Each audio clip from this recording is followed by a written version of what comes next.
Chef Amee Hoge, and I'm here to teach you how to play with food, where you take a basic recipe, change it up a little bit to create a whole new dish. And today we're playing with stir fry, chicken stir fry, and we're actually adding red bell pepper to it, and a little hoisin sauce, and some other vegetables to it. And I have my assistant here today, Justine, the fit cook, and she's helping me. She actually is one of my students, and she said, let's cook together. So here we are. So today we're going to go ahead and I'm going to add some olive oil, about a tablespoon of olive oil, maybe a little bit more. And then we're going to add a little bit of garlic.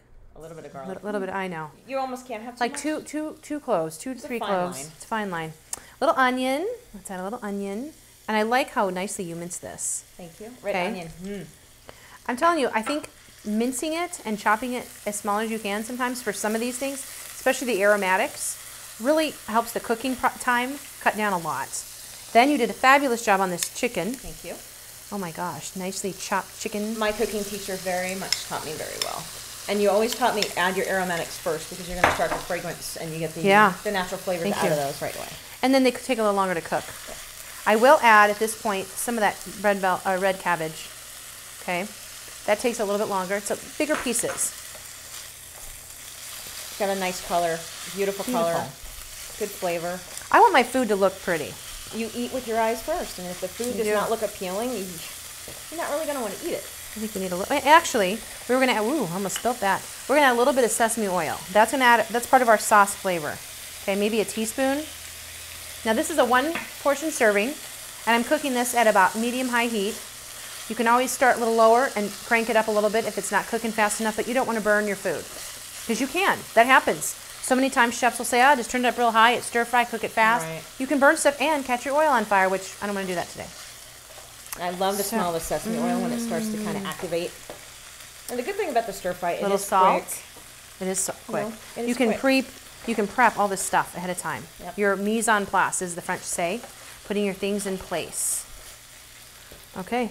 Then the creme de la creme, which is our red bell pepper, our feature vegetable. Our feature vegetable, which I actually chop these up ahead of time and throw them in the freezer when they're on sale.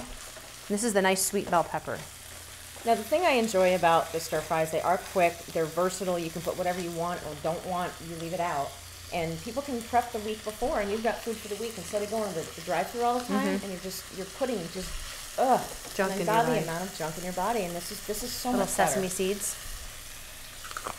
You know what? I'm just going to tell you this. This is my little secret. I went and looked for these, and they wanted to, charge like $10 for this jar. Right. I'm like, this, okay. And then I went and found it in bulk for $2.30 for a pound. I did that just yesterday, actually. A pound. So buy it, because sesame seeds are so good for you. Throw it in your sandwich. You can actually toast them ahead of time, too. Oh yeah. That is looking really good, and it smells amazing. I wish you could smell this right now. Okay, so then what we're going to do is add a little bit of our hoisin sauce. A little bit. This has a little sugar. I would say maybe a tablespoon, maybe 2, depending. I like a little bit of sauce. Now we were going to use our rice noodles. Now the hoisin's going to give it a little bit of salt too, because it's a miso based. So you want to go a little bit easy on that to keep the sodium level down. So let's cook that. I just want those peppers cooked just a little bit. Just a hair? Yeah. That's some nice color in there too. Now you do your cooking 1 day a week. I do. Don't you? I am typically in the kitchen on a Saturday for 6 to 8 hours, and I finish up on Sundays. And we're done for the week. I mean, my fridge is stacked full of food, and by the end of the week, it's gone. But I know what I'm putting in my body, and I want to be able to control it. I've got nice. One body, one trip here, so I may as well take one care trip. of it. Let's do it. Yep. Let's do our jobs. That's right. Okay, I think we're done here. Ready to plate? Yeah, let's plate it up. Look at those beautiful rice noodles right there. And this is a nice gluten-free substitution. There you go. Ooh, for those with sensitive stomachs, which I do right. have a sensitive stomach, so I have to watch when I eat also. Take a look at that. Well, here you have it, our stir fry with chicken and red bell pepper. I'm Chef Amee Hoge. You can check me out at my website to learn more about me at chefamee with 2 e's.com.